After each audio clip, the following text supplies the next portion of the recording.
Hi guys, my name is Peter from Art of Physio, and this is a video about some exercises for your ankles and toes and feet.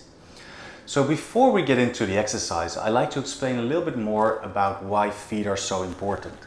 So the stronger and more stable your feet are, the more stable and strong everything that is on top of them is.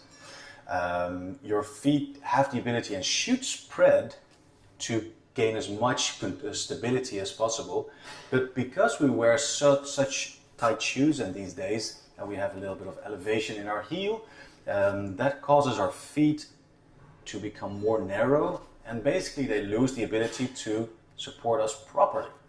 And by increasing the ability to properly use your feet and stabilize them, that will immediately impact your knees, your hips, your lower back, etc., etc.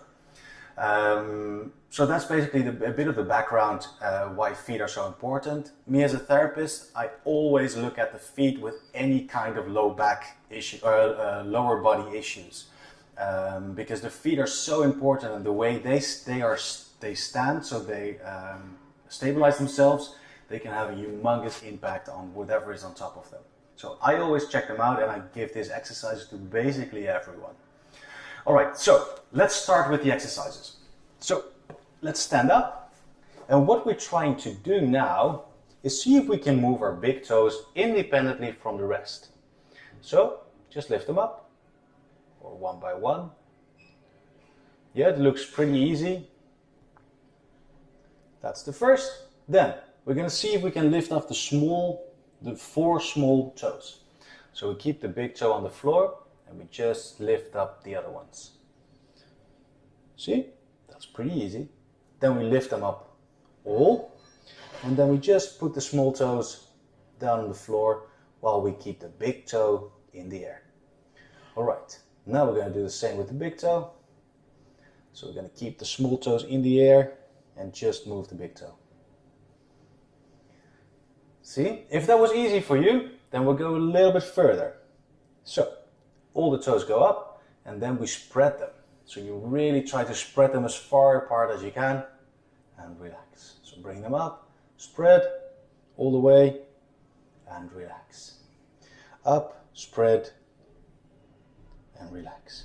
So what you can also do is just the pinky toe. So all the toes are up. And we're just going to move the pinky toes to the side. And we're also are able to move a little bit of the big toe into a more spread position. That one's pretty hard. I'm still struggling with that one. But it should be able to get some movement going there. So what we try to do during these exercises is keep our ankles still. So it's quite possible that whenever you try to lift your small toes, your ankles were doing that. Yeah? If you see that happening, see if you can prevent that from happening. You can either place a block in between your feet or do like that. And that blocks you from tilting your ankles to make that movement. All right, so that's the basic stuff for your toes. We also have an arch. So if we look from the side, every foot has an arch. Yeah, some people have bigger arches, some people have smaller arches. That's completely normal, but everyone should have a arch. And what we can do, we can squeeze the muscles on the bottom of our feet to make that arch a bit bigger. And that's a little bit of a tricky move to get to. So what I'd like you to visualize is that you place something like a needle or something right underneath the arch of your foot. You can also place your finger there. And what you're trying to do is you're going to see if you can lift off your foot off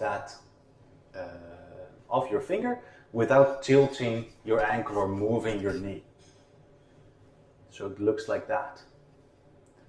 It's possible that when you do this, you feel some tension in the knee. That's completely fine, but we don't want the knee to move and pull that ankle off.